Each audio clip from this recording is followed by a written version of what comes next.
Hai, Assalamualaikum warahmatullahi wabarakatuh. Perkenalkan, saya Ida Aroda. Pada video kali ini saya akan mempresentasikan hasil analisis kredit dan pembiayaan perusahaan pada PT Krakatau Steel Persero Tbk pada periode 2022 sampai 2024. Nah, sebelum saya menjelaskan hasil analisisnya, terlebih dahulu saya akan menjelaskan terkait dengan isu global yang melatar belakangi kredit dan pembiayaan pada perusahaan. Nah, dalam beberapa tahun terakhir, kondisi perekonomian global itu cenderung tidak stabil akibat dari perlambatan ekonomi, fluktuasi harga komoditas, dan juga perubahan kebijakan moneter global. Situasi ini itu memberikan tekanan bagi banyak perusahaan, terutama industri padat modal yang sangat bergantung pada pembiayaan jangka panjang. Salah satu sektor yang ikut terdampak yaitu industri baja nasional yang memiliki peran penting dalam mendukung pembangunan infrastruktur dan juga sektor manufaktur. Tingginya kebutuhan modal serta persaingan yang semakin ketat ini itu membuat perusahaan baja dituntut untuk lebih cermat dalam mengelola kredit dan pembiayaannya. Sebagai perusahaan baja nasional sekaligus perusahaan BUMN, PT Krakatau Steel Persero Tbk ini menghadapi tantangan dalam menjaga stabilitas keuangan perusahaannya. Sehingga analisis kredit dan pembiayaan pada periode 2022 hingga 2024 ini dilakukan untuk melihat bagaimana sih struktur utang serta tingkat risiko keuangan yang dihadapi oleh perusahaan ini. Nah, kredit itu sendiri merupakan pembiayaan dana berdasarkan kepercayaan dengan kewajiban pelunasan pada waktu tertentu disertai dengan imbal bunganya. Sementara itu, pembiayaan perusahaan merupakan keputusan strategis terkait dengan pemilihan sumber dana baik dari modal sendiri maupun utang. Nah, alat analisis yang digunakan yaitu rasio solvabilitas, karena rasio ini itu mampu menggambarkan tingkat ketergantungan perusahaan terhadap utang dan juga risiko keuangan jangka panjangnya.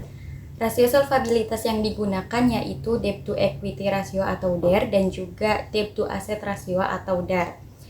Nah, debt to equity ratio atau DER ini itu merupakan perbandingan total utang dengan total ekuitas, sementara debt to asset ratio atau DAR ini itu merupakan perbandingan total utang dengan total aset. Data yang digunakan itu berasal dari laporan posisi keuangan PT Krakatau Steel Persero Tbk periode 2022 hingga 2024 yang meliputi total utang, total ekuitas, dan juga total aset perusahaan. Berdasarkan data tersebut, dilakukan perhitungan debt to equity ratio dan juga debt to asset ratio untuk menilai struktur pembiayaan dan juga tingkat risiko kredit perusahaan selama periode tersebut. Nah, berdasarkan data yang sudah dikumpulkan tadi untuk hasil perhitungan debt to equity ratio atau DER dan juga debt to asset ratio atau DAR-nya itu sebagai berikut. Untuk hasil analisis debt to equity ratio atau DER pada tahun 2022, nilai DER-nya itu sebesar 472,30%. Ini itu menunjukkan bahwa setiap $1 AS modal sendiri itu harus menanggung sekitar 4,72 dolar AS utang. Hal ini itu menandakan bahwa struktur permodalan perusahaan itu sangat didominasi oleh utang. Selanjutnya pada tahun 2023, DER-nya itu kembali meningkat menjadi 473,51%, yang menunjukkan bahwa ketergantungan terhadap utang itu masih berlanjut dan belum mengalami perbaikan yang signifikan. Selanjutnya pada tahun 2024, DER-nya ini meningkat cukup tajam menjadi 565,15%. Di mana kondisi ini itu menunjukkan semakin besarnya risiko keuangan perusahaan karena porsi utang jauh lebih besar dibandingkan dengan ekuitas, sehingga potensi tekanan terhadap arus kas dan juga risiko gagal bayar juga meningkat. Nah, selanjutnya untuk hasil analisis debt to asset ratio atau DAR. Pada tahun 2022, nilai DAR-nya itu sebesar 82,53%. Ini itu menunjukkan bahwa sebagian besar aset perusahaan itu dibiayai oleh utang. Dan pada tahun 2023, nilai DAR itu sedikit meningkat menjadi 82,56% yang menandakan bahwa adanya perbaikan struktur pembiayaan. Selanjutnya pada tahun 2024, nilai DAR-nya ini meningkat menjadi 84,97% yang berarti hampir seluruh aset perusahaan dibiayai oleh utang. Di mana kondisi ini itu mencerminkan tingginya risiko kredit dan juga pembiayaan serta rendahnya peran modal sendiri dalam mendukung aset perusahaan.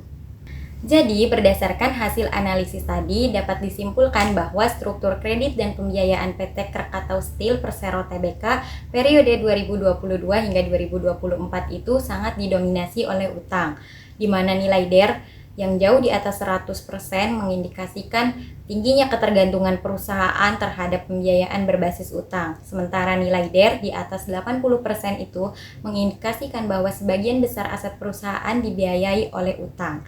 Hal ini itu menunjukkan bahwa semakin meningkatnya tekanan keuangan dan juga risiko pembiayaan perusahaan, sehingga diperlukan pengelolaan kredit dan pembiayaan yang lebih hati-hati dan terstruktur.